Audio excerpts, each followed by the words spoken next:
What's going on, everybody? It's your boy, and I'm back. Yes, indeed. I'm Brian Redmond, and this is the Relationship Rehab. And on tonight, yes, as they say in the church, on tonight, we have a really good show for you.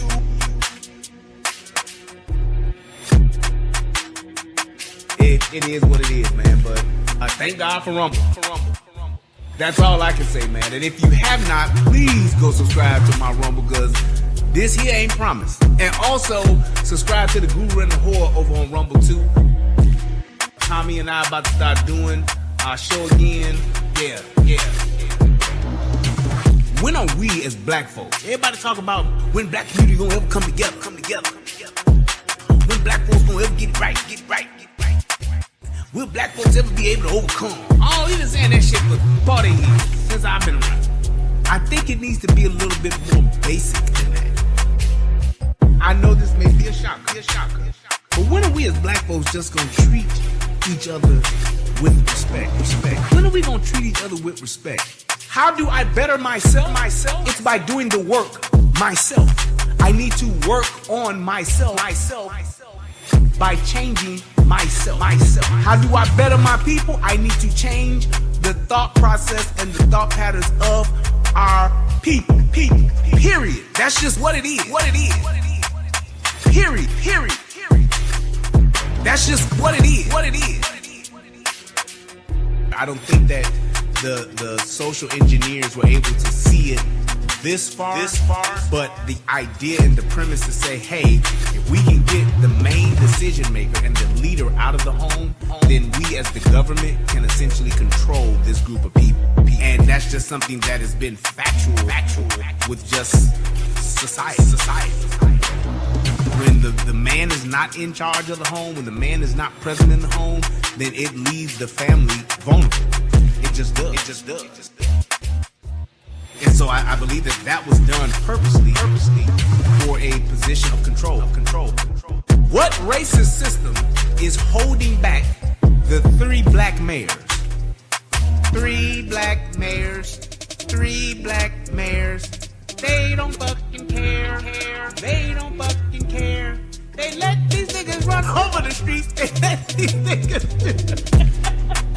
I'm just saying. What system is holding back the mayor of Chicago? What racist system is holding back the mayor of New York? You tell me. Fill me in.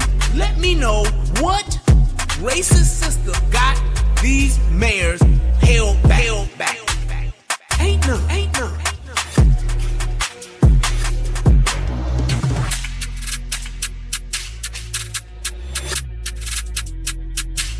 And let me wrap up with this, and I'm going to throw my thing out. Thanks.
What's going on, everybody? It's your boy, and I'm back.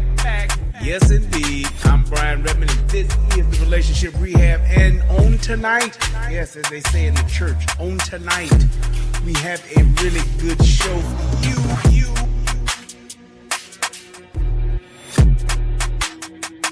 It is what it is, man. But thank God for Rumble. That's all I can say, man. And if you have not, please go subscribe to my Rumble, because this here ain't promised. And also, subscribe to the Guru and the Whore over on Rumble too. Tommy and I about to start doing our show again. Yeah. When are we as black folks? Everybody talk about when black community gonna ever come together. When black folks gonna ever get it right. Will black folks ever be able to overcome? Oh, he been saying that shit for 40 years since I've been around. I think it needs to be a little bit more basic than that. I know this may be a shocker. But when are we as black folks just gonna treat each other with respect? When are we gonna treat each other with respect? How do I better myself? It's by doing the work myself. I need to work on myself by changing myself. How do I better my people? I need to change the thought process and the thought patterns of our people. Period. That's just what it is. Period. That's just what it is. I don't think that the social engineers were able to see it this far, but the idea and the premise to say, hey, if we can get the main decision maker and the leader out of the home, then we as the government can essentially control this group of people. And that's just something that has been factual with just society. When the man is not in charge of the home, when the man is not present in the home, then it leaves the family vulnerable. It just does. And so I believe that was done purposely for a position of control. What racist system is holding back the 3 black mayors? 3 black mayors. They don't fucking care. They let these niggas run over the streets. They let these niggas. I'm just saying. What system is holding back the mayor of Chicago? What racist system is holding back the mayor of New York? You tell me. Fill me in. Let me know what racist system got these mayors held back. Ain't none.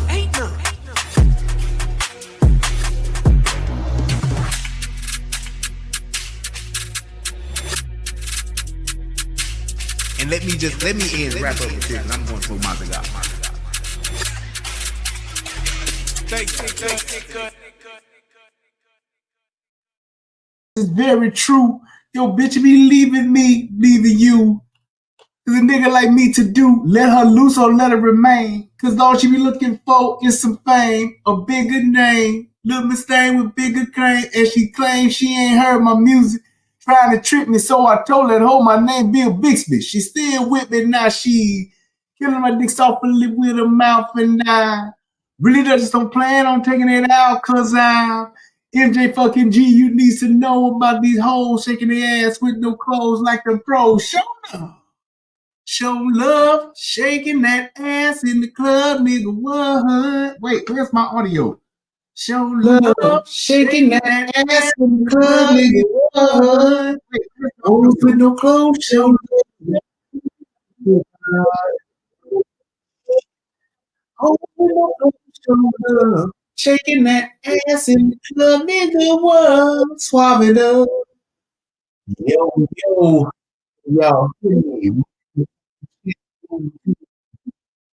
All right. Thanks for hearing me now. Yeah. There we go. All right. Hoes with no clothes show love. Shaking that ass in the club, nigga. What? Hoes with no clothes show love. All right, there we go. Yo, can y'all hear me now? Are y'all good? Are we good? I think we are. Okay. What's up, everybody? It is your another relationship rehab show in full effect. Let me make sure I got my video up. I do. Let me remove this. There we go. And I'm going to add this. All right.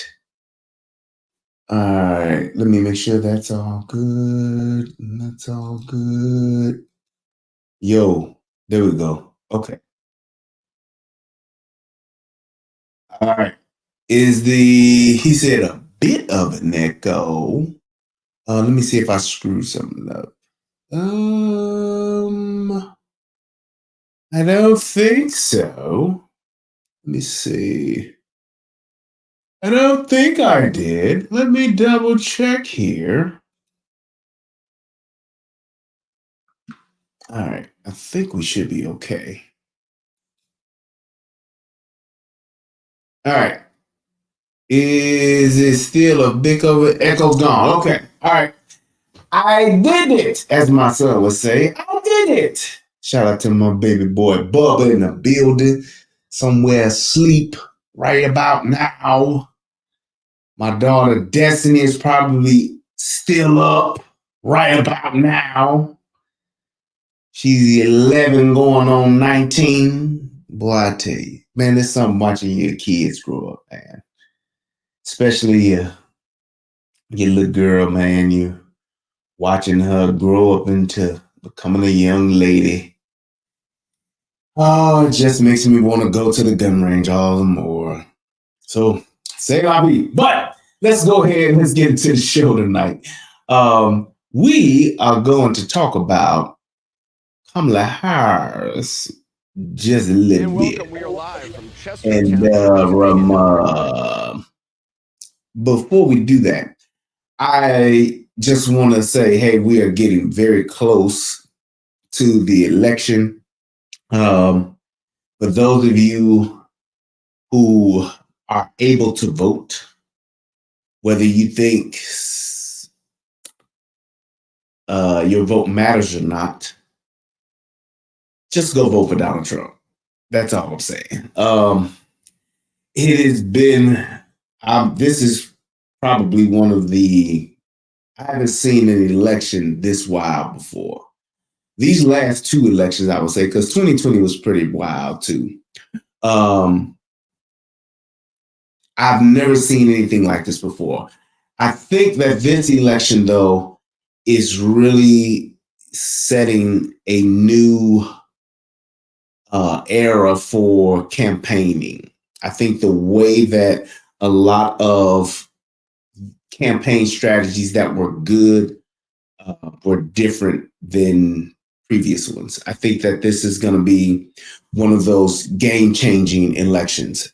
So the way that the campaigning and stuff went, especially from a podcast perspective versus mainstream media. Mainstream media is really, really, really starting to lose their gravitas, if you will. It is not nearly what it used to be. For somebody to be on a CNN, an NBC, a CBS, ABC, MSNBC, Fox News, what that used to be, years ago, and not years ago, but several elections ago, since, the dawn of time, I would imagine, and what it is now. Yeah. And it's a good thing. The fact that these major networks don't have the weight that they did before in previous elections, it is a good thing, because the podcasts and the people that are tuning into those podcasts, they're showing that there is a true, what is the right phrase? I guess paradigm shift is probably the best description of it. It's shifting. And it's going to shift for the better, because it's going to empower more real conversations. The biggest problem with this whole Harris Walz campaign has been their lack of authenticity and their word salad. And I am so glad to see that even though the diehard Democrats are still believing in that shit, they think it's perfectly fine.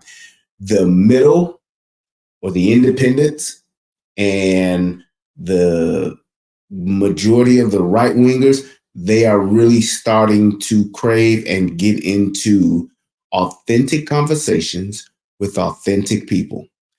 The whole thing of what a politician is and what a politician used to be, it is changing. I believe that they have run it, it has run its course as to the whole showmanship and style of a politician and just coming up saying whatever makes us feel good. I think we're moving past that because of the path that those type of people have led us down, which is where we are today.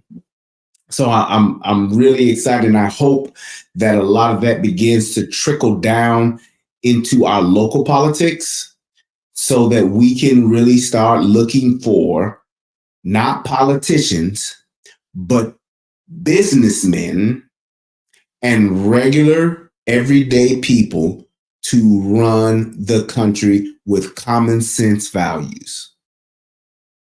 That's what I'm hoping for. That is my prayer, is that we move into that. Because at the end of the day, the United States of America, it is a business, and business-minded people need to be looking out for the true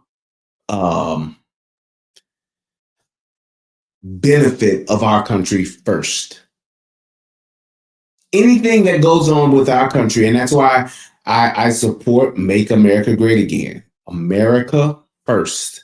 Anything that we're involved in, there needs to be a direct benefit for our country that is clear and identifiable from the beginning, regardless of what it is, whether it's a war, conflict, settling conflict, resolving conflict. It needs to be something in it for us. And that is not a bad thing because it is like that everywhere else in the world.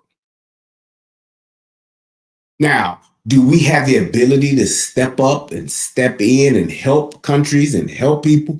Yes, but it should not occur before we've done that very thing for ourselves, for our own everyday red-blooded Americans that are living here in our country.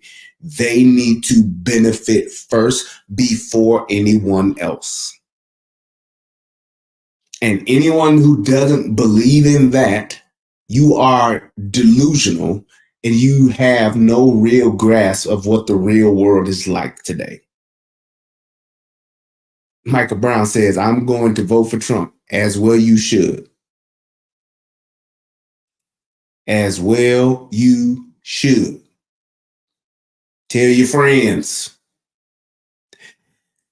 We have to get to a place to where we have to take care of ourselves before we take care of others, period. And we have to be very serious about that. And as cold as it may sound, I don't give a shit about any other country before ours. Now, after we straight, we good. Hey, if we can, I think we should. Absolutely. But before that, no. That's just like somebody asking you to take food out of your children's mouth and give it to someone else whom you don't know. How many people will do that? Not taking food out your mouth, but taking food out of your children's mouth. Before you feed your children, you go and feed someone else whom you don't even know and who doesn't even live where you live.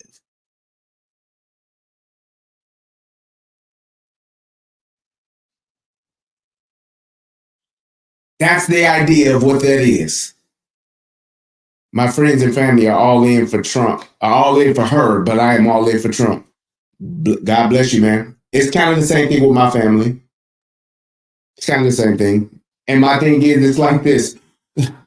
The funny part about it is 2 years from now, 3 years from now, people are going to act like this shit didn't happen. And that's what's going to be the thing that I'm not that motherfucker. I'm going to be the same one saying, see, this is why your ass should have done this. You should have voted for Trump. He says, Brian, I love the show. Texas native already early voted. There we go. Donald J. Trump, Second Amendment, straight up. Love United Guns of America, Relation Rehab. Let's go. Thank you. Easy Living 93. It's like we have to realize that, you know, this whole thing about the candidate, oh, he said this and he said that. Yep. I hear you. Is Trump perfect? No, he's a fucking person.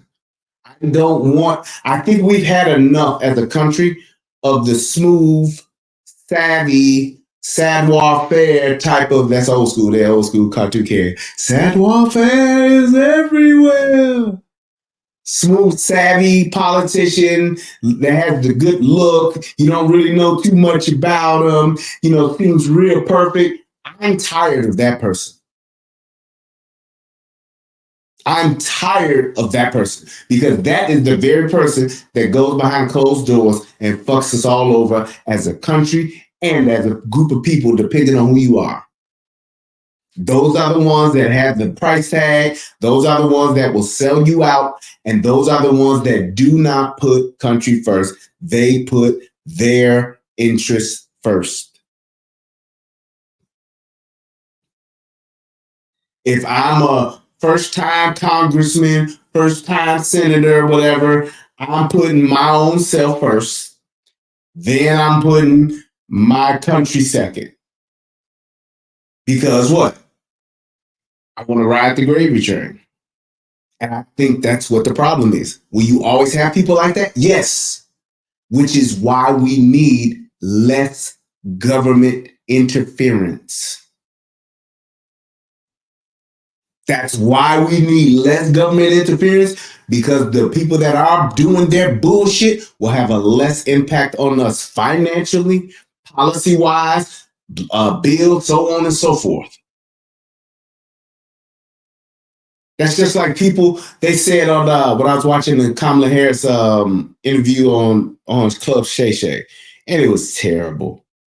But she told them, he wants to get rid of the board of education. He wants to tear down the board of education. And the thing is, people don't realize, like, yes, we should. Here's how you hear something and then you don't think it through. So the whole idea about the people who said this, Vivek Ramaswamy, he actually explained it the best. And then once he explained it, I agreed. What he wants to do is he wants to do away, you end the Board of Education. You take the money from the budget that the Board of Education uses, the federal budget, the federal funds, and you take that money and you give it to the states. You look up and see what the budget is for the Board of Education that is carved out every year for taxpayers. And you send that money to the states instead of having some fucking federal bureaucracy, you know, that you're paying for payroll, that you're paying for insurance, that you're paying for them to give you all this red tape, and then they disperse these little pockets of money to whoever and it trickles down. Fuck that. If I could take $100 million, well, let's just say it's $1 billion. Take $1 billion and disperse that $1 billion directly to the school districts, directly to the states, and they disperse it to the school districts. You know what that does? Number one, it allows you and your local politicians, you all will vote on what happens to those funds as a state. It's $90 billion. God damn. I said one. It's $90 fucking billion. You tell me have you seen, and we're talking about, this is federally funded board of education, your free school. You tell me where you've seen your 90 billion. You tell me when you've seen that 90 billion. You haven't seen it. You've seen maybe a few million. Each child you have enrolled gets $32,000 to the school. Man, damn that. Give me that 90 and break it up. Do you realize you could take, just look, listen, hear this. $90 billion. How many states do we have? How many states do we have? Right? 52 states. You could instantly give every state $1 billion. And you would still have, what, another 38 million? I'm sorry, another 38 billion to split up amongst the bigger states with the bigger school districts. But you can say, hey, every state is getting an additional $1 billion.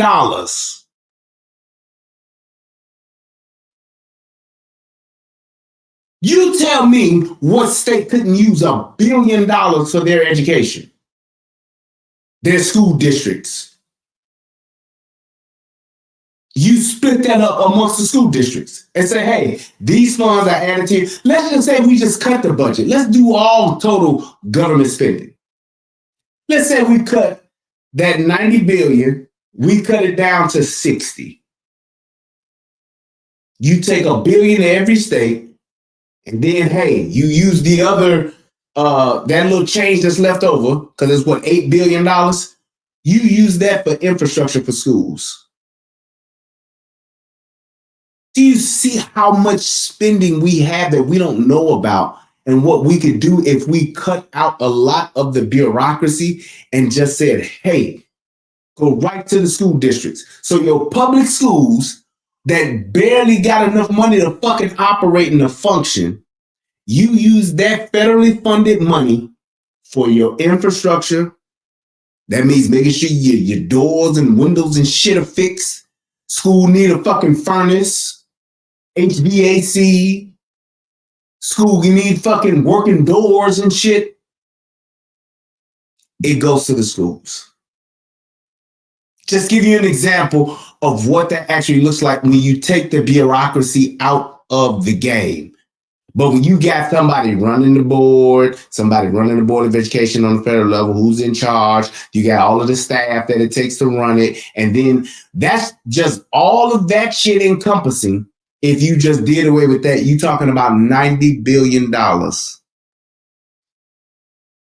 And you could take 60 or 70 billion of that and put it towards a school, and take that other 20 billion and, hey, I don't know, maybe give it back to the taxpayers.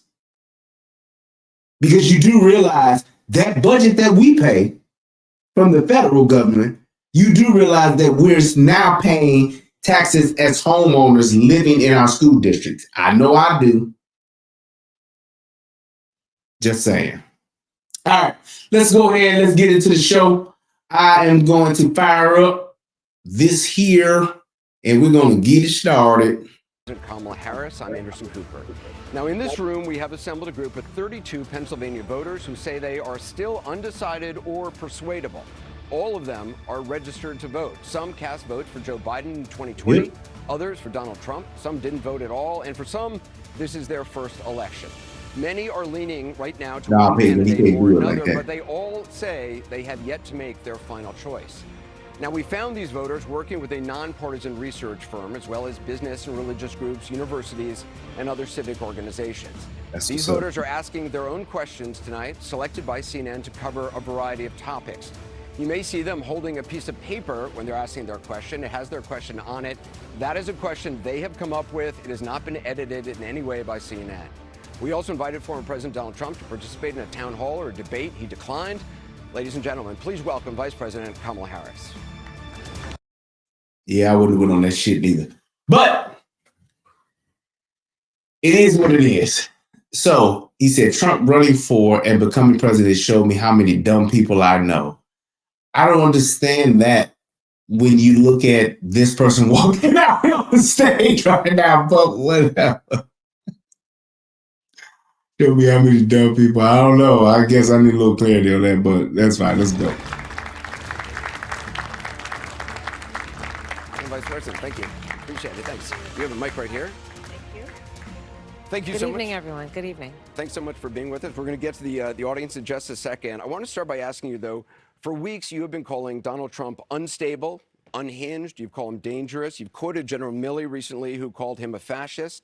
Today, you quoted General Kelly, who said that Trump repeatedly praised Hitler. Yeah.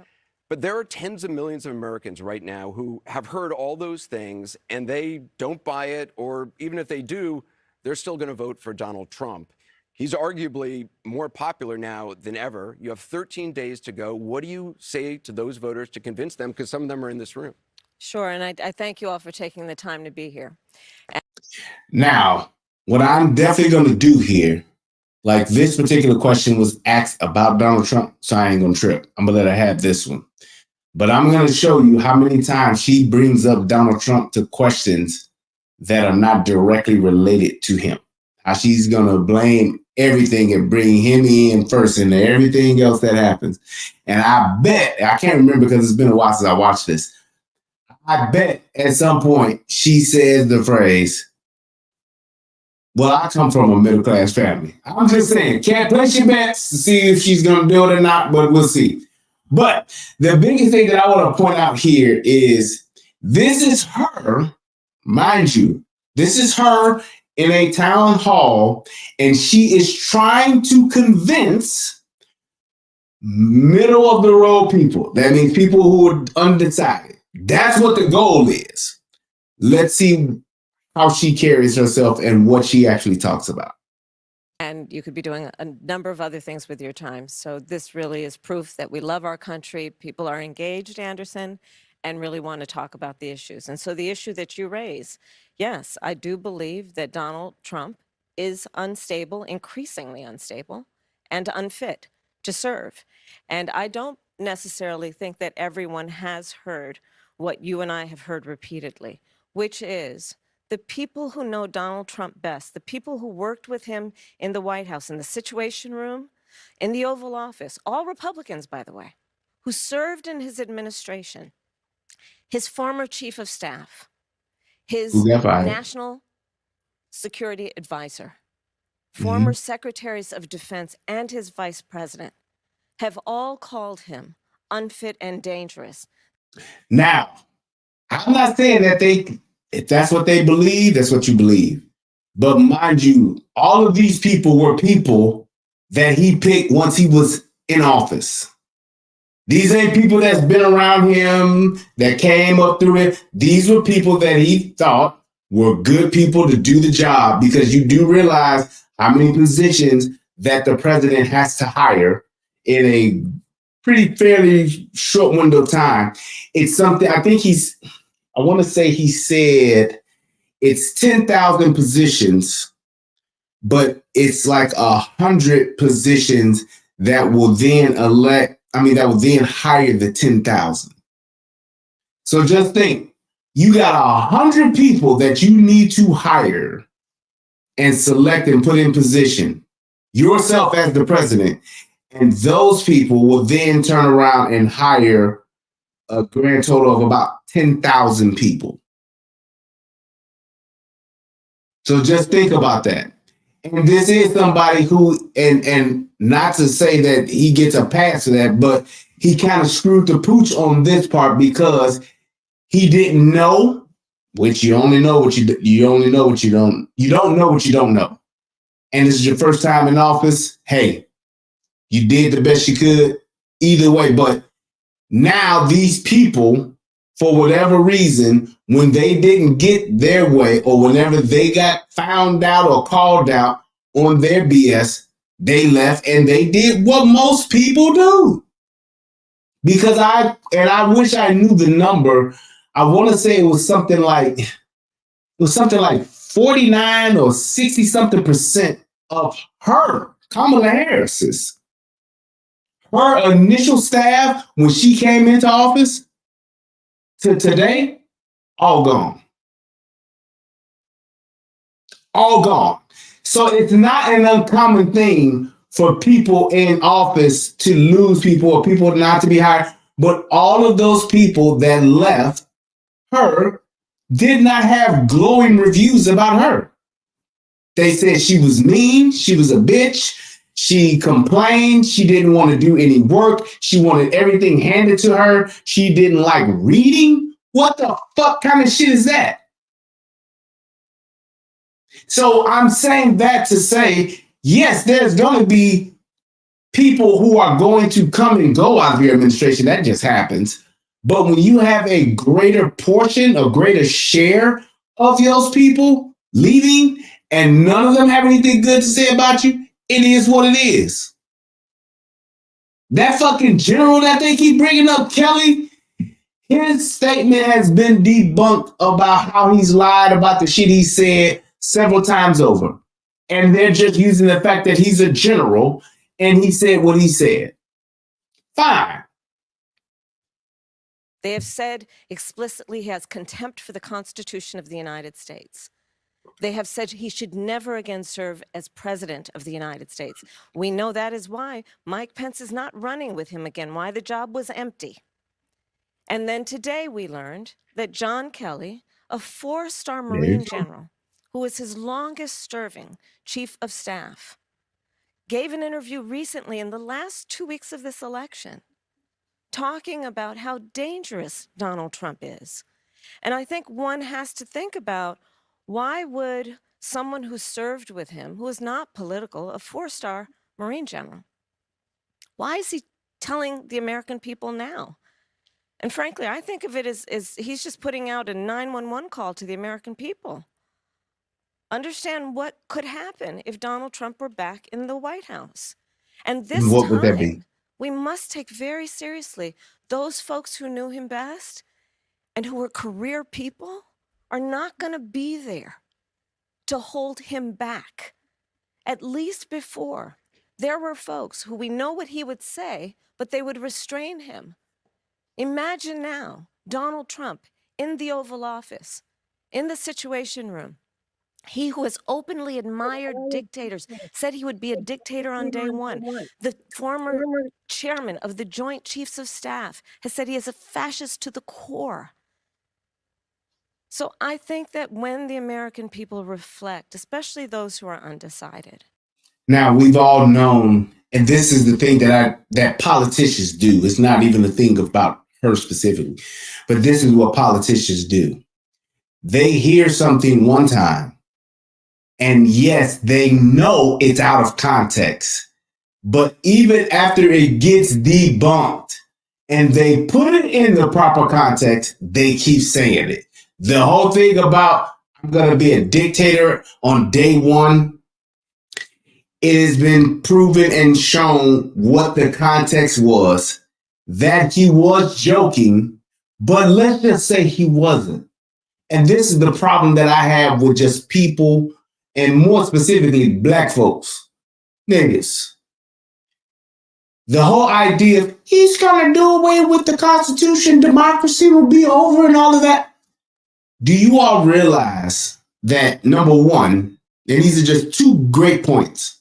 Number one, if he were to want to do that, he couldn't, because of the way that the Constitution is written, and there are 3 branches of government purposely in position to ensure that that can never happen.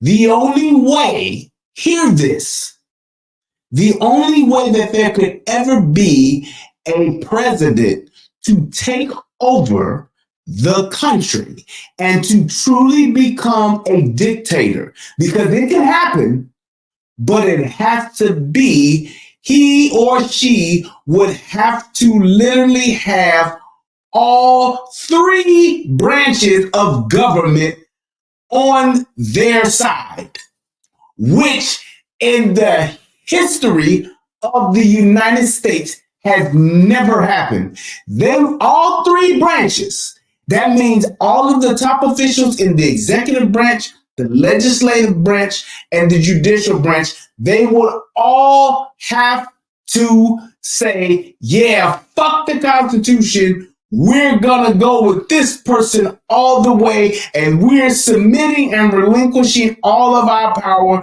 to that person.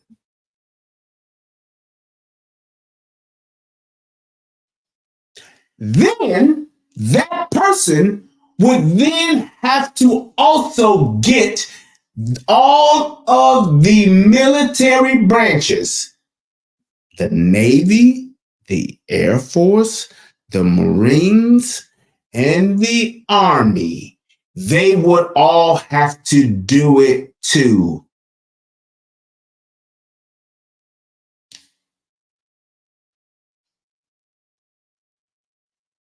That's what would have to happen.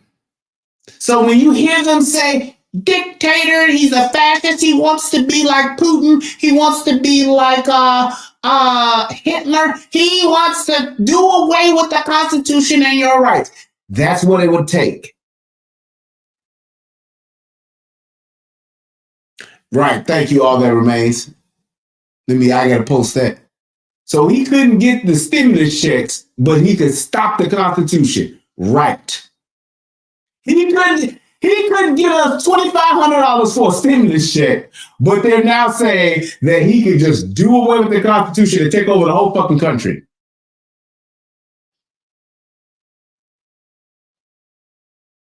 That is essentially what they are saying. And it's an insult to my intelligence for them to say that. And it's sad that there are people that even believe that that is fucking possible. Like, this is why shit like civics classes should be mandatory. Like, your ass can't graduate unless you get an A or a B in fucking civics. If your ass don't know how the country fucking works, if your ass don't know how government works, you shouldn't be allowed to pass and get a high school diploma. I'm sorry. Your ass should have to take civics in elementary school, and your ass should have to take it in high school, and you should have to pass a fucking test. And if you don't pass that test, your ass don't graduate. It's like to hear someone say things like that. He's gonna get rid of the Second Amendment.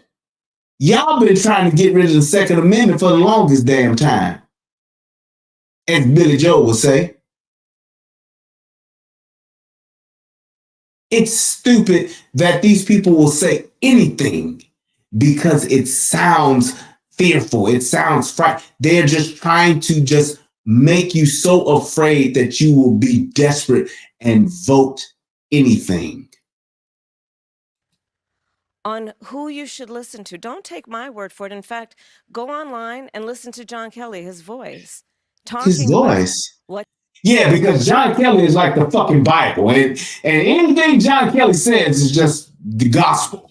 Right. John Kelly has no ulterior motives. John Kelly's not upset that he's not a part of the campaign of the administration anymore. Oh, no. He's a great person. Yeah, right. Seriously? It's like those are the kinds of things that are just beyond me as to why it's not beyond me. It's one of those things that make me question who you are, not just as a person or a politician, but it makes me question your character.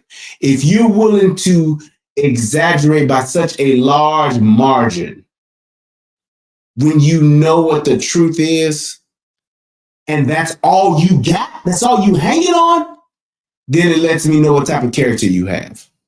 He thinks of Donald Trump 2 weeks before the election, because I think we all know, to your point, Anderson, it is close, but there are undecided voters who clearly, by being here, have an open mind, want to talk in a way that is grounded in issues and fact.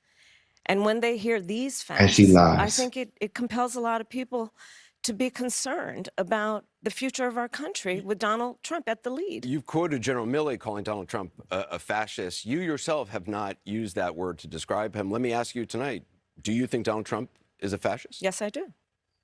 Yes, I do. And I think that she's a socialist.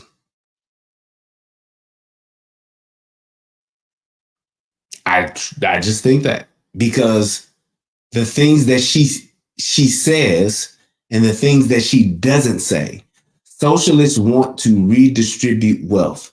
They want to give you so much shit through the government that you become totally dependent on them. And I'm sorry for a government that has not been fiscally responsible in my lifetime.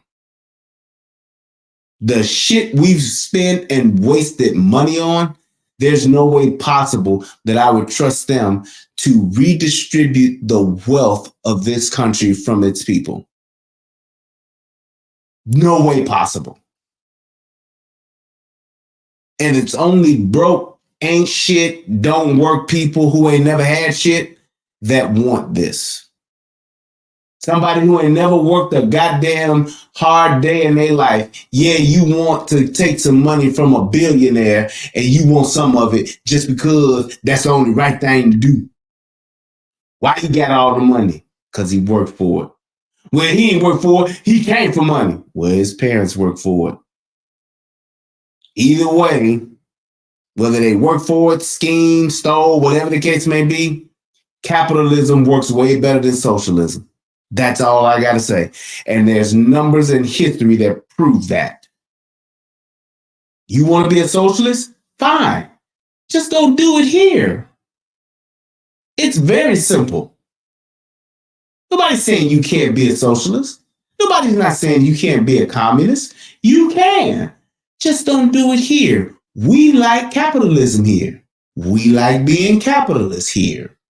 So go be a socialist or a a socialist or a communist in another country. I don't give a shit which one you pick. Just don't pick this one. It's quite simple. And I also believe that the people who know him best on this subject should be trusted. How would Kelly know him best? You see how she says that? How would Kelly know him best? He doesn't fucking know him best. Lies. But that's what you say when you truly want to mislead people into believing a just flat out falsehood about someone else. You're just going to say that. And I get it. It is what it is. Again, look at their careers. These are not people, with the exception, I think, of only Mike Pence. These were not politicians. These are career people who have served in the highest roles in national security, who have served as generals in our military, who are highly respected. Talking about the person who would be commander-in-chief, not to mention what we know and what they've told us about how he talks about the military, servicemen and Yes, women, it is. referring to them as suckers and losers. That has also been debunked. That shit Biden tried to say, you're the sucker, you're the loser. He didn't even say it. But they made the shit up and blew it up, took it out of context and said, yeah, this is what he said. And there we have it. And they continue to say it. I mean, this is shit is like, this is years, this is a year or two old. This shit they're talking about. Clearly debunked. You can look it up. Don't take my word for it. Please don't. You can look it up and see exactly what he said. And you can hear him even say what he said, where he cleared it up. And it's like, no, they just made it up. He lied. But I'm going to keep saying it. How he demeans people who have taken an oath to sacrifice their life for our country. And I do believe, Anderson, that part of this is why, even just this week, I traveled this state and others with Liz Cheney, former Congress member who was a very high-ranking Republican. She has endorsed me. Her father, the former Vice President of the United States, Dick Cheney, is voting for me. over 400 members. Dick Cheney, like that's really a great name. And all it is that these people, and the majority of these people that have gotten on this bandwagon, they are truly the people that want to keep all the bullshit going. Whether if it's the backdoor deals, whether if it's the wars going, because so many people are eating off of being in these two wars, they want to keep the money train rolling. That's all it comes down to. Of previous members of the administration, from Ronald Reagan to both Presidents Bush to Donald Trump, even, have endorsed my candidacy. And the reason why, among Did she just say Donald Trump endorsed her candidacy? What? them, is a legitimate fear based on Donald Trump's words and actions that he will not obey an oath to support and defend the Constitution of the United States. He himself has said he would terminate the Constitution of the United States and wants to earn. And here's the thing. Again, did he do it the first term? Couldn't he have done it in the first term? You can't do it. It's just like how they fucking lied to everybody talking about, we're going to pay off everybody's student loans. Constitution. Okay. Supreme Court said, nah, you can't. Okay. Earn your vote to stand again behind the seal of the President of the United States?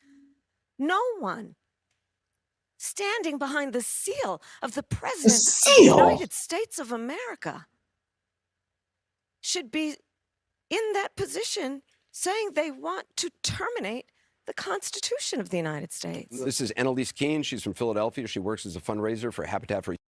So there's her first, 3-4 minutes of just expounding on the handful of lies she had. Great. That's what you do.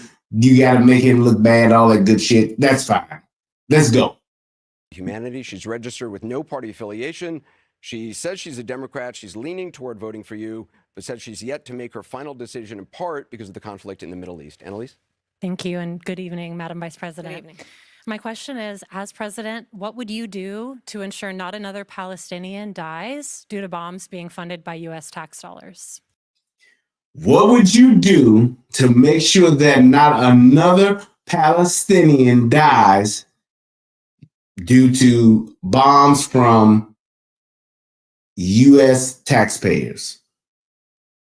Now, mind you, the reason why all of this shit has kicked off with Hamas and Israel is because we funded Iran, which funds Hamas, which kicked all this bullshit off, which her and Joe Biden agreed to do.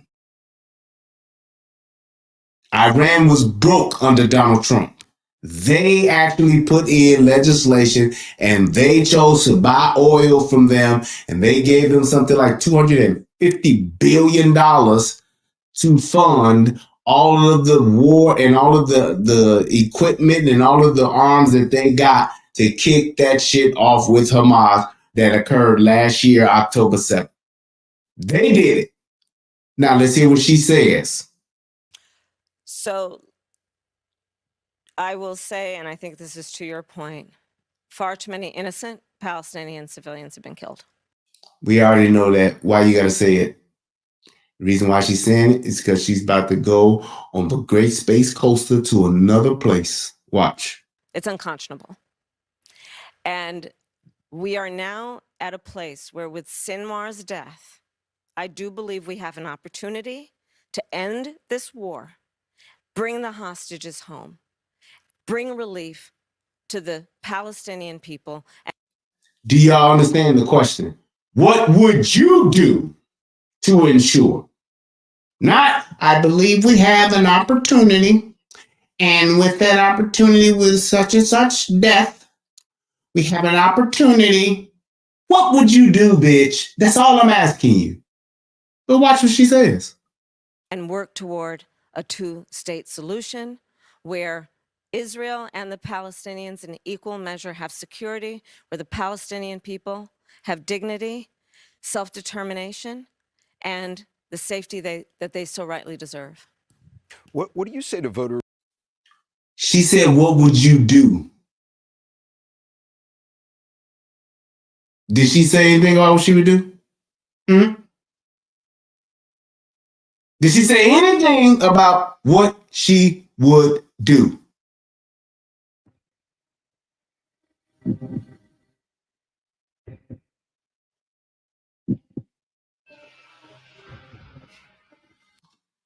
She said nothing. Who are thinking about supporting a third-party candidate or staying on the couch, not voting at all because of this issue? Listen, I am not going. Now, what she's talking about now with this issue shouldn't have shit to do with Donald Trump. So now we will be starting the Donald Trump ticker. All right. So first question, nothing about Trump. Congratulations. Good job. Now this question from Anderson, let's see. Going to deny the strong feelings that people have. I don't know that anyone who has seen the images who would not have strong feelings about what has happened, much less those who have relatives who have died and been killed. And I know people and have talked with people. So I appreciate that. But I also do know that for many people who care about this issue, they also care about bringing down the price of groceries. They also care about our democracy and not have. Do you realize she just went from Palestinian deaths to groceries? The same people that care about the Palestinians that died. She's talked with many of them. That's what she just said.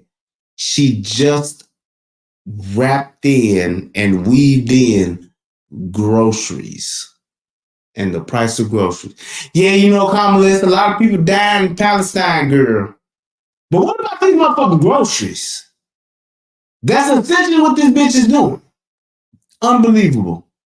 Having a president of the United States who admires dictators and is a fascist. There it is. They also care about the president of the United States who I also do know that for many people who care about this issue, they also care about bringing down the price of groceries. They also care about our democracy and not having a president of the United States who admires dictators and is a fascist. They also care about the fact that we need practical, common sense solutions from a leader who is willing to work across the aisle on behalf of the American people and not themselves. They want a president who cares about a fundamental freedom to make decisions about your own body, understanding that we're not trying to change anyone's belief, but let's not have the government telling women what to do with their body. I want you to meet Beth Sandberg. She's a realtor, a mom of 4. She didn't say shit about Palestine, did she? And about what she would do. Went past all that shit, brought up abortion, gas, grocery prices. She talked about that shit, and she talked about being a leader, and she didn't say shit about what she would do if she's president, and when it comes to this Hamas thing. She said they have an opportunity, but they ain't did shit with it. There you go. From Bella Cynwyd, Pennsylvania. She's a registered Democrat, says she's undecided because of concerns about anti-Semitism. Beth? Hi, thank you for being here. Thank you, Thank Beth. you for remembering we need to bring the hostages home. Of course. The rise of anti-Semitism and violence from anti-Semitism has risen greatly on college campuses and on our city streets in the last year. How would you combat this growing trend and protect our young adults? Thank you, Beth. You are right, and I will say that we have seen a rise in anti-Semitism. It is something that we have to be honest about and we have to deal with. As Attorney General, I actually published a hate crimes report on a regular basis, and anti-Semitism was among the highest forms of hate. So the question is, how would you combat the rise in anti-Semitism? All right. I thought she was going to give her, I've prosecuted cartel members and all that kind of. I thought she was going to do that, but she didn't do that one yet. Okay. She hasn't done that, and she hasn't said anything about being middle class. So she's winning right now. in our country, and this was before October 7. And we know what we've seen since. Part of what we've got to do is talk with people so that they understand what are the tropes, what are the roots of what we are seeing, so that we can actually have people be more understanding. We need to have laws in place that make those who would commit crimes on behalf of anti-Semitism and hate, that they pay a serious consequence. We need to have the deterrence so that doesn't happen. We need to ensure that college students are safe in their school and feel safe to be able to go to class. But I'm going to tell you what doesn't help. Again, I invite you to listen and go online to listen to John Kelly, the former chief of staff of Donald Trump. There it is. Who has told us, Donald Trump said, essentially, why aren't my generals like those of Hitler's? Like Hitler. There you go. Who has referred several times, we've heard the reports for years. Do you believe Donald Trump is anti-Semitic? I believe Donald Trump is a danger to the well-being and security of America. He has said that he's counted himself as a that was a straightforward question. Do you believe that he is anti-Semitic? Yes or fucking no? She couldn't even answer it. This woman has an affliction with answering direct questions with direct answers. I don't believe this bitch has ever just said yes or no in her entire life. Definitely not in this campaign. Hey, do you like French fries? I believe that potatoes have a right. And those potatoes should not only have a right, but they should be selected. And once they've been selected, they should have a choice and a say as to if they're julienne, or if they're sliced, or if they're cut like waffle fries. I believe that. Because we all want to be able to be potatoes, and we want potatoes to have dignity, and we want them to be treated with respect. I think that a potato should have a right to choose as to when and how it gets cooked. And the only reason why I'm able to say this is because I come from a middle-class potato family.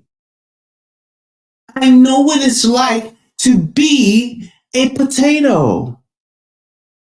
I had several potatoes in my life. That's how he fucking talks. Pro-Israel than Donald Trump? I believe that Donald Trump is dangerous. I believe that when you have a president of the United States who has said to his generals, work for him because he is the commander-in-chief. These conversations, I assume many of them took place in the Oval Office. And if the president of the United States, the commander-in-chief, is saying to his generals, in essence, why can't you be more like Hitler's generals? Anderson? That's the third time she said that. This is a serious, serious issue. And we know who he is. He admires dictators, sending love letters back and forth with Kim Jong-un.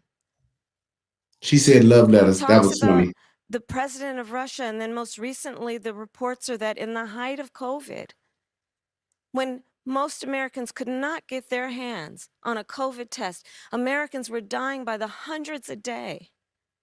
He secretly sent COVID tests to the president of Russia for his personal use.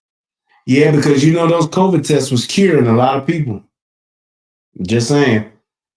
Those COVID tests had a lot of cures. I tell you. Yep. Here's my thing.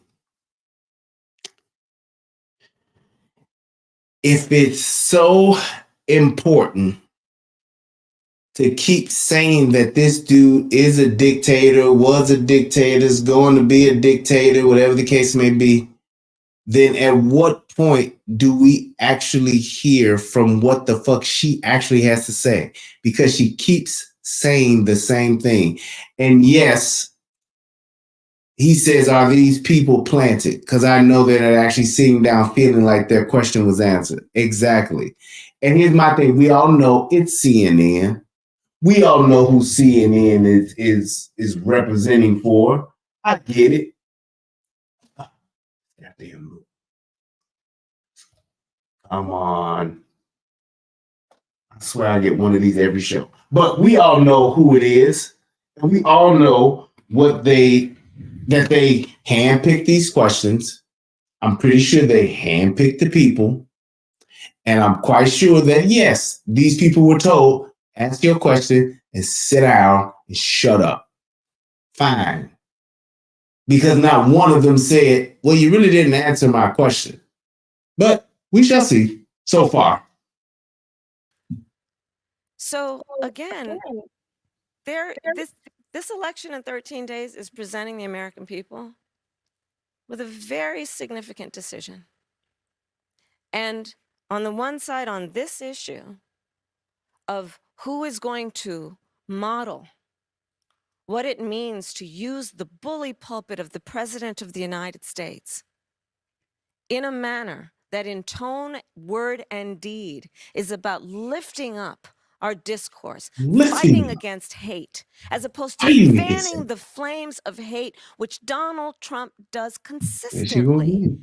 I'm going to tell you, we are an incredible country, and we love our country. Y'all wouldn't be here unless we love our country. Or unless we paid you. But that's beside the point. And there are certain things where we've just got to come together and realize that we do believe in the importance of healthy debate on real issues, but there are certain standards we've got to have. And, you know, another point that even John Kelly talked about, I believe, and many have, is January 6th, where you have the President of the United States defying the will of the people in a free and fair election and unleashing a violent mob who attacked the United States Capitol. 140 law enforcement officers were attacked. Some were killed. That's not true. Not a single person was killed except for one. Her name was Ashley Babbitt. Not a single person was killed except for Ashley Babbitt. And my question is this: how do you have an insurrection or a coup without a fucking gun? Without a fucking military? There was no army or anything. How many coups have occurred in the history of the world without any weapons? It doesn't happen. But she just lied right there. Not a single officer was killed. Some officers died from heart attacks and shit like that after the fact, but none of them were killed. And so I say that to say the American people deserve to have a president who encourages healthy debate, works across the aisle, not afraid of good ideas wherever they come from, but also maintains certain standards about how we think about the role and the responsibility, and certainly not comparing oneself in a clearly admiring way to Hitler. She did it again. Damn. And we are back with Vice President Kamala Harris. I want you to meet Rob McPherson. He's the Chief Marketing Officer for a local organization. He's ready. So, yeah, she totally didn't answer that anti-Semitism question. She totally didn't do that. So that's 3 questions she didn't answer? 3. Registered Republican from Media, Pennsylvania, who told us he's leaning towards voting for you, but has concerns about what he calls shifts in your policy positions. Rob? Thank you. Thank you for being here, Vice President Harris. So welcome to Delco. Thank you. Here in Delco, we pride ourselves on being authentic. Yeah. And much of what we have seen much of what you've been saying with regard to issues like law and order and fracking reflect a more centrist view than what people are used to hearing from Kamala Harris, leaving some voters to wonder about the authenticity of your current, more moderate positions. Can you talk a little bit about how your positions have shifted and why? Sure, and thank you. So first of all, on fracking, I've been very clear. We kind of dispensed with this in 2020. I am not going to ban fracking. I did not as vice president. In fact, as vice president, I cast the tie-breaking vote that now has opened up more fracking leases. My value on the issue of what we need to do to invest in a clean energy economy and a clean energy future has not changed. But frankly, I now have the experience and perspective of having been vice president for almost 4 years. I've traveled the country. And here's the thing. We actually have live video footage of her saying, yes, I would sign a bill to ban fracking. She said it just that simple and plain.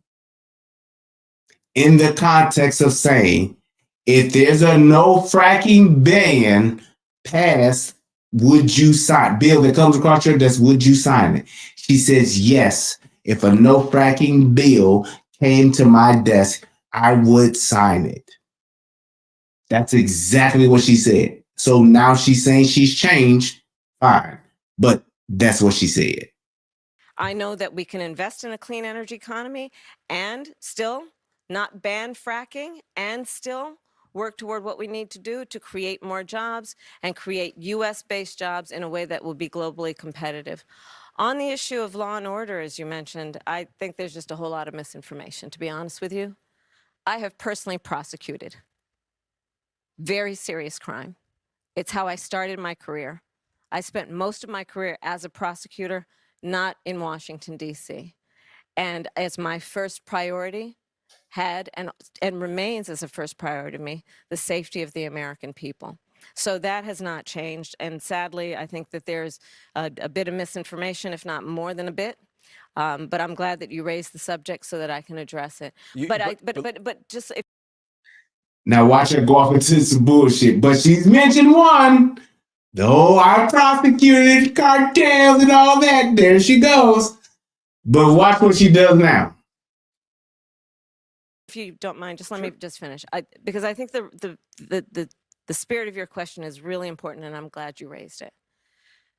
Our country deserves to have a president of the United States who is not afraid of good ideas and does not stand on pride. If a perspective needs to be informed by different points of view to build. What does that mean? If a perspective needs to be informed, can someone please explain that to me? I don't know what those words together, what that means. If a perspective needs to be informed, what the fuck does that mean? Anybody, put it in the comments, put it in the chat. I don't care, but can someone please explain to me what it means when someone says, if a perspective needs to be informed? I have no clue. If a perspective needs to be informed, what the fuck does that mean? Consensus and to have a common sense approach. I'm never going to shy away from good ideas. And I'm not going to feel the need to have pride associated with a position that I've taken when the important thing is to build consensus to fix problems. I believe in fixing problems. I love fixing problems. And so I pledge to you to be a president who not only works for all Americans, but works on getting stuff done. And that means compromise.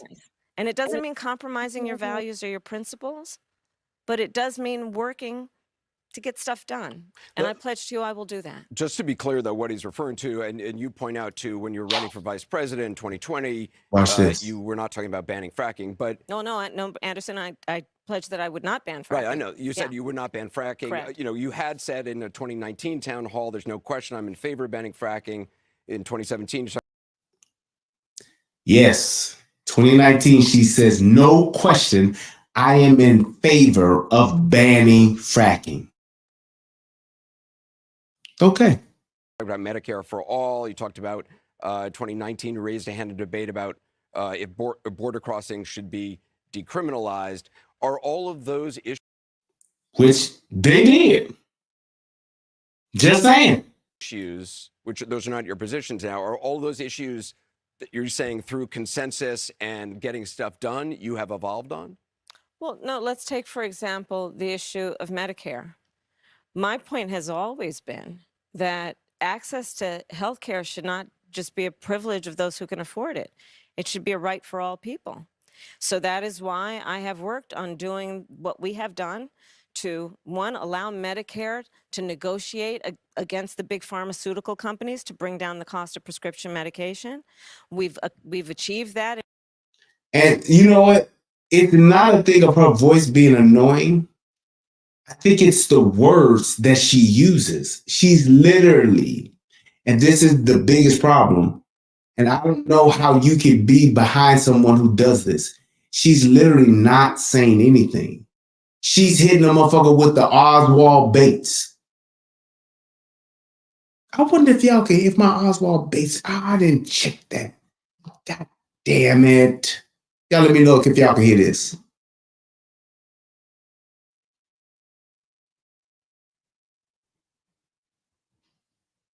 I don't think you can.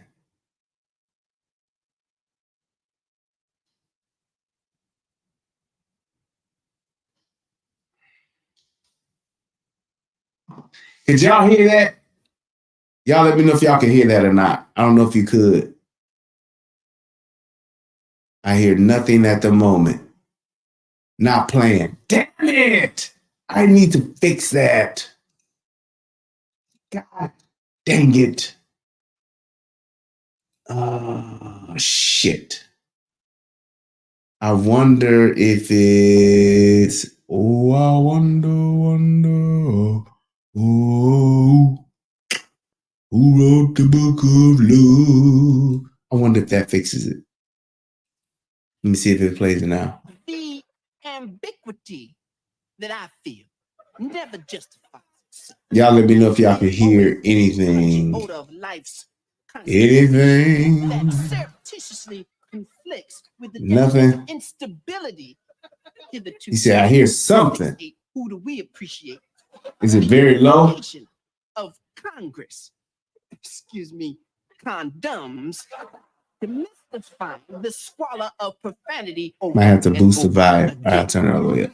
Here, let me digress my bowels for a minute and invite to the front the He said she sounded like Lois Griffin. She kind of do. Miscommunication of fetal or fecal. Damn, y'all don't hear my Oswald Bates. Oh, I gotta try to figure out why that's broke.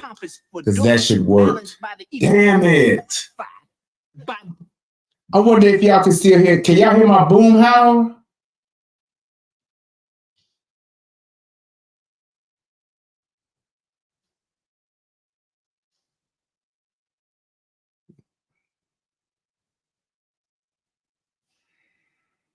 I wonder if y'all hear that? The boom howl? Oh, I wonder why that's not working. I had to fix that. I don't know what I was supposed to test it to see, but it's something going on. I need to fix that. All right, but let's go ahead. Let's keep going. Nope, no boom howl either. Damn! I wonder if any of my fucking audio, my sound bites work. Let me see if y'all hear this one.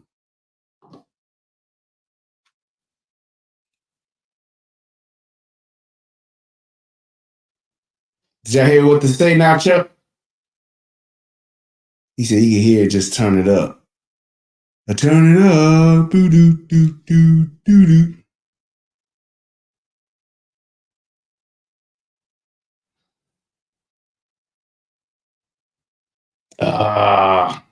All right, whatever. I ain't gonna get lost into the weeds. Let me get back on. In terms of capping the cost of insulin for seniors at $35 a month, capping the cost of annual prescriptions at $2,000 a year for seniors. But my plan moving forward, based on that very principle that I've always had, is as president, to have that cap be for everyone and not just for our seniors.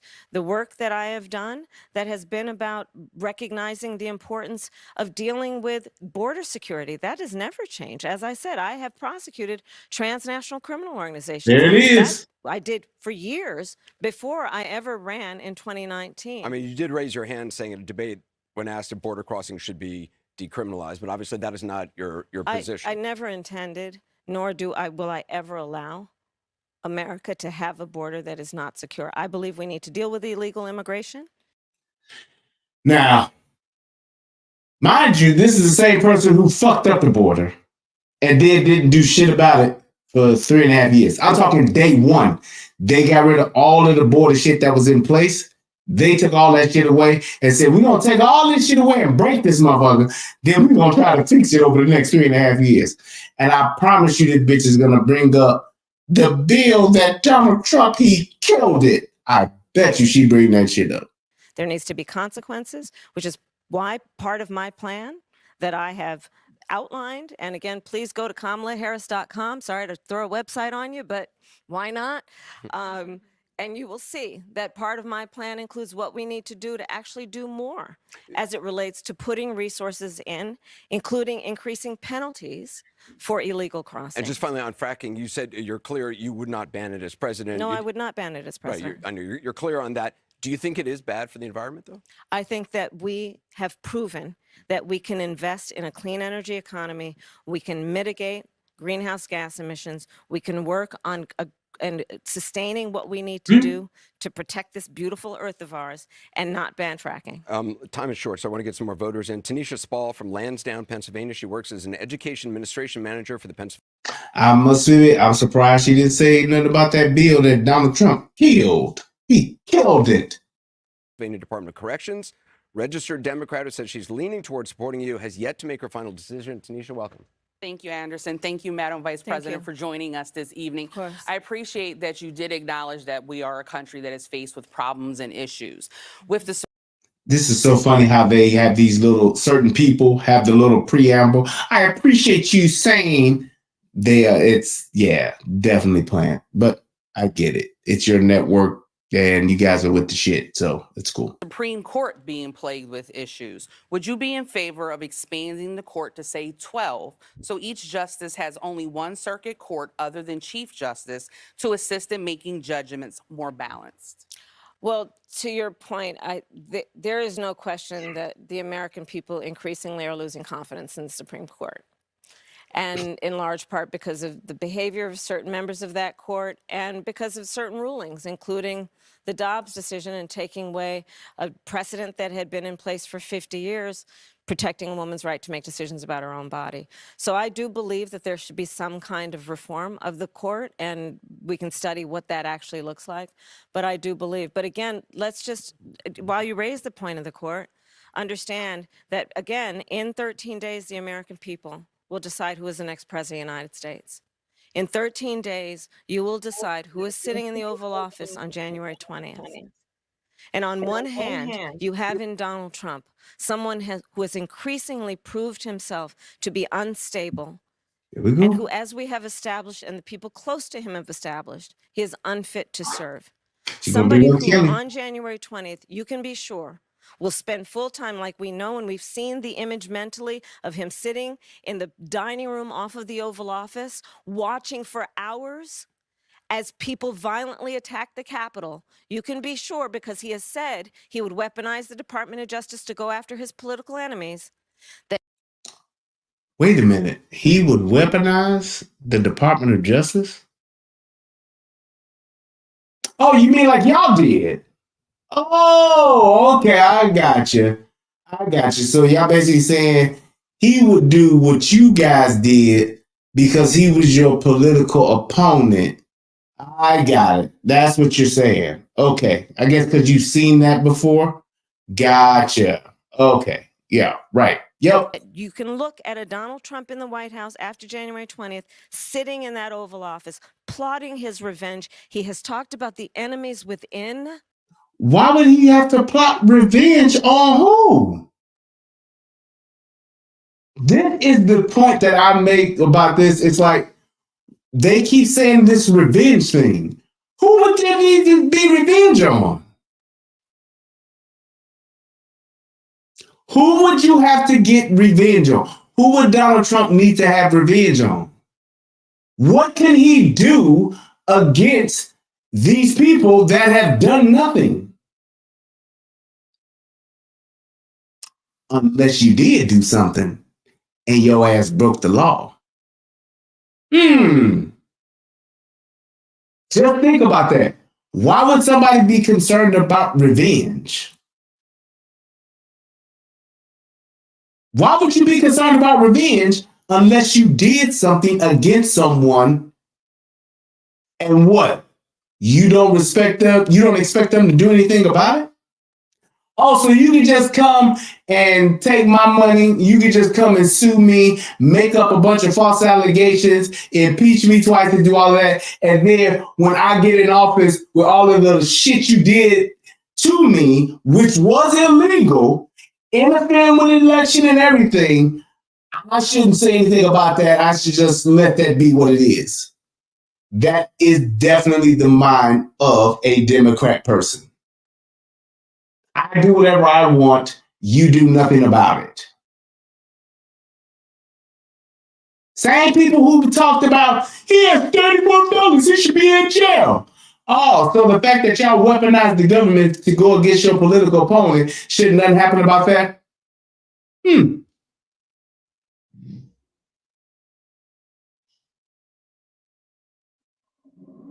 Just saying.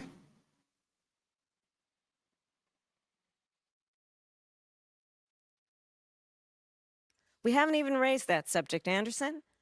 The enemy is within. He's talking about the American people. He's talking about journalists, judges, nonpartisan election officials. How can you go after a journalist? How can you go after a judge? Well, you can go after a judge if the judge broke the law. Oh, you can definitely do that. So what judge broke the law? And if a judge did break the law, should you not go after that judge? The same person who actually judges people who do break the law? When they break the law, you shouldn't go after them? Oh, okay. I see how this works. He has talked about, as John Kelly has talked about, can he send the military after peaceful protesters? And he's going to sit there unstable, unhinged, plotting his revenge, plotting his retribution, creating an enemies list. I'm going to tell you, my list will be a list of how I address and continue to address the issues that you all are raising this afternoon and evening. It will be a to-do list about how we can impact the American people and lift up the American people and address some of the challenges that we continue to face. So, Vice President Kamala Harris, thank you very much. Thank you. Appreciate it. Thank you, Anderson. And thanks for watching. Thanks to all the voters here. Be sure to join CNN on November 5th for election night in America right here on CNN. Jake Tapper and Aaron Burnett. Pick it up. Yep. So I guess I don't understand, like, if this was your chance to sway these voters, which I think these were softball fucking questions and is what it is. But in my opinion, there's a fear amongst the Democratic Party, the DNC, and Republicans, all of the people that played a part and literally broke the law to try to take down Donald Trump. Because if you had something on them and you got them red-handed, it is what it is. But the fact that people lied, they cheated, they had fucking bullshit meetings and weaponized the fucking government. They did weaponize our Justice Department against this dude. Yes, you broke the law. And yes, you should be held accountable.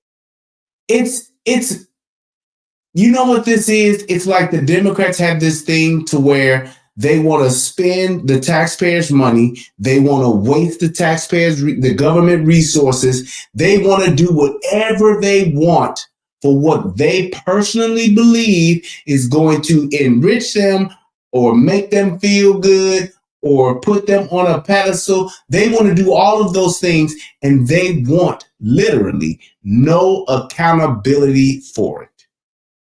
Let me do what the fuck I want to do with the funds and the resources that y'all give me and stay out of my way. That's what they want to do. And anybody or anything that comes up against that, they are literally terrified of it.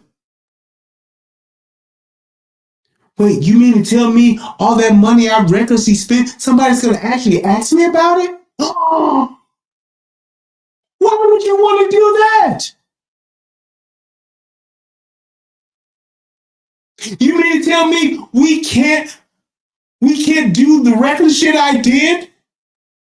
Oh, me having a meeting with Fonnie Willis and having her go after this president so that he couldn't run? You mean to tell me that's illegal? That's election interference? But I did it. And the fact that I did it, I shouldn't be held accountable for it? Right, I shouldn't. That's exactly what they want to do. And I think that is so problematic that we've gotten that corrupt to where that is how it goes, if you will.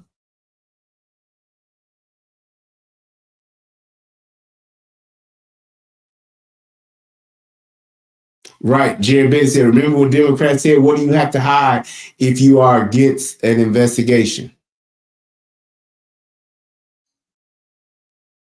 It's the same thing we would say as the police.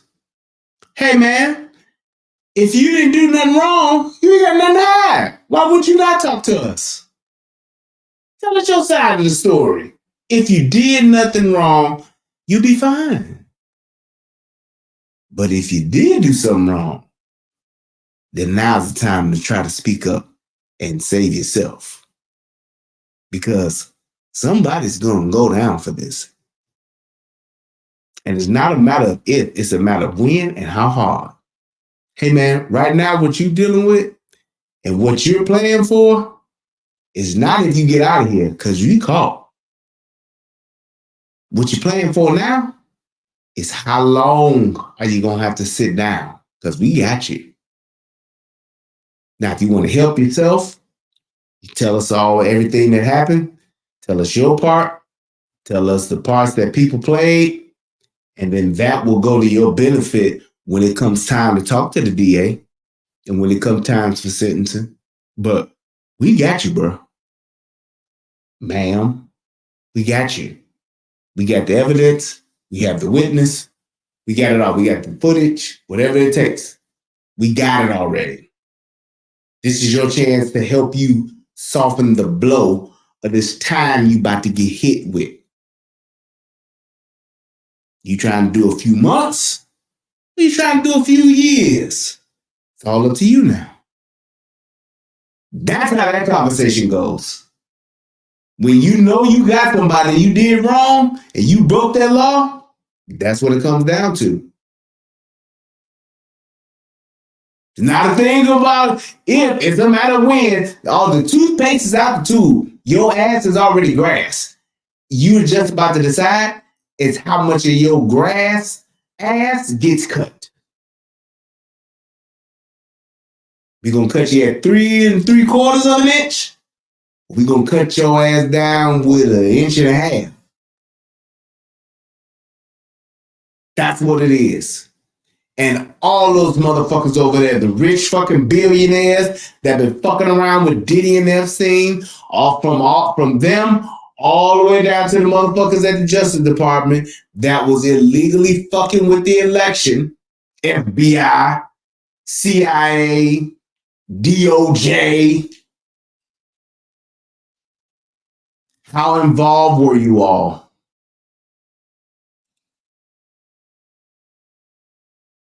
Exactly. Steve said, do politicians ever get held to account? And no. And the reason why is because it's too many of them, number one. The agency and the spending is too fucking big. If you shrink the government, you can have a lot more control and a lot more accountability.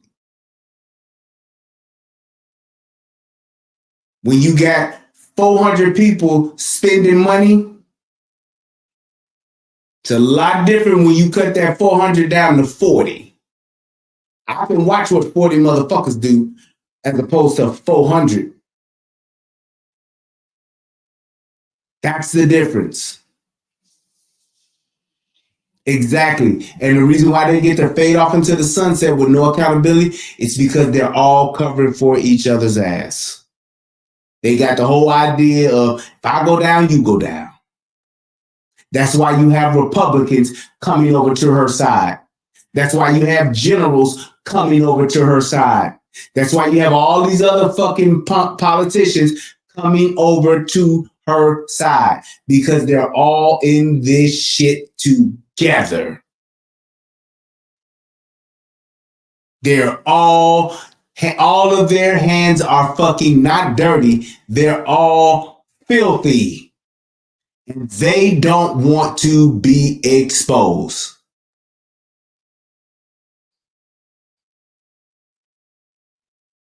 People who've done dark shit hate and are afraid of the light because the light exposes all. Thank you, sir. Appreciate you. They all hate to be exposed. And that's why they are fucking running like fucking cockroaches in a kitchen in the ghetto at 2:00 in the morning when the lights come on. They're scattering over to her side. They're paying their money. They're using their these same thing with these goddamn celebrities. They're using their celebrity status. They're using everything they have to speak out against this dude to try to get the light from shining on them. That's all this comes down to now. And my thing is this, and this is why I believe that Donald Trump is going to win. You all have been fucking over and fucking with the people for far too long. You all have made us suffer and pay and have to fund shit that we should have never been a part of. You all have fucked with our funds, our finances, our financial freedoms, and our freedom itself beyond measure. And we're tired of it. You all have went too far. Like they said in Tropic Thunder, y'all went full retard. Even when you didn't have to, you did it. And now the tide has turned, the tables have turned, and the tide has shifted, and you all need to be done, over and done with. I hope that this video helps somebody become a better version of themselves. I hope this video really makes somebody think about their vote. And just be, and I'm not trying to convince you to say Trump is the best thing ever and he's the new Jesus. I'm not trying to tell you that. What I am trying to tell you, though, is Trump is the best thing we have to us everyday Americans, not the celebrities, not the elected officials, but for us everyday Americans to have a better life. Because I can promise you this. 4 years ago, back in 2016, I had a better life financially, freedom-wise. I did. And that's what I want back. That's what I want back. That's all this. You can talk about they lie. Yes, politicians lie. You can talk about how they stretch the truth. Yep, they do. You can talk about how the things they say is just crazy. It sound crazy. It talking crazy. They both have. You talking about the shit he talked about with them fucking dogs and cats. They're eating the dogs and cats. Even if it's true, if there was no way for you to substantiate and prove it, should have never said it. It makes you sound stupid. Just like a bitch who starts out every sentence with, well, you know, I come from a middle-class family. It makes you sound stupid when that's all you have to offer. If you're so good, and this is for the people who are voting Kamala, if she's so fucking awesome, why does she spend more than half her time? 70% of her conversation is about the man she says she's better than. Who in the fuck does that?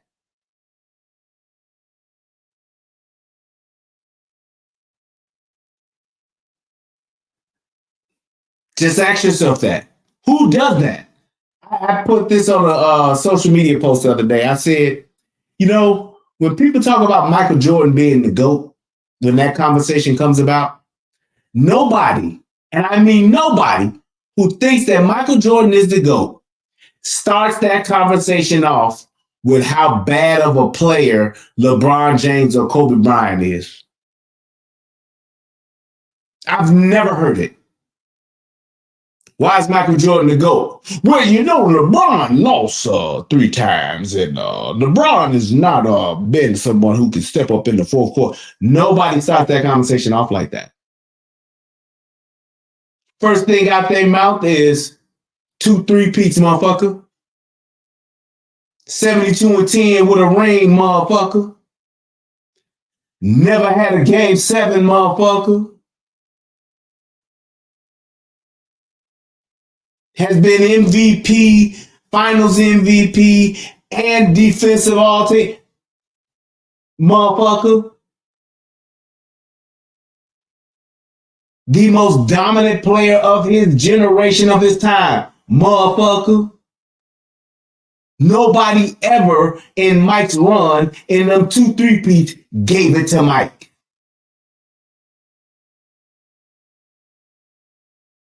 Nobody is notorious for being a person, yeah, Mike could never beat that nigga. Nope. Because there's so much that he's done and so much that he accomplished, there's no need to talk about what LeBron ain't did as to why Michael Jordan is the GOAT. There's no reason to talk about, well, LeBron, he did this and he did that. Nobody says that. Because if you look at Mike's resume by himself, there's nobody that does or has done what he did. His level of dominance. He was the most dominant fucking player in his fucking generation, period. Larry Bird and Magic Johnson said it. New sheriff in town. Yeah, you right.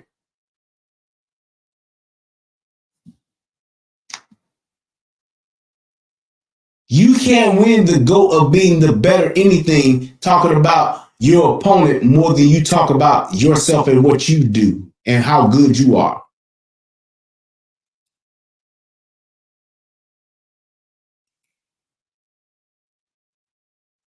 Just saying. So, that being said, I want to thank everybody. I appreciate you all for stopping by tonight. Please click that like button, click the share button, and leave a comment in the comment section. If you like, I appreciate you guys. Until next time, peace, and I'm out. Love y'all.